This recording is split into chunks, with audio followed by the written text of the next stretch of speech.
თქვენთვის აფხაზი და ოსი ხალხი დები და ძმები არიან თუ მტრები?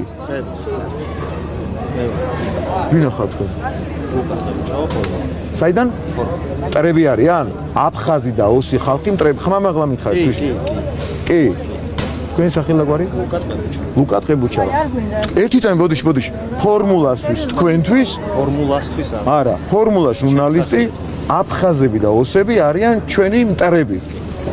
თქვენ ხართ საქართველოს მტერი, ჩემი აზრით. დიახ, როცა ვინც ამბობს რომ აფხაზი და ოსი ხალხი არიან საქართველოს მტრები, ყველა ასეთი ადამიანი არის საქართველოს ერთიანობის მტერი და ამ ქვეყნის ღალატს ჩადის. მთელი პასუხისმგებლობით გეუბნები, იმიტომ რომ შერიგება ამ ქვეყნის ტერიტორიული კი არა, ხალხების პირველ რიგში და მერე ტერიტორიული გაერთიანება შერიგების ურთიერთმიტევების გარეშე არის შეუძლებელი. ჩემთვის წარმოუდგენელი იყო თუ ქართველ ადამიანს, არა თუ ჟურნალისტს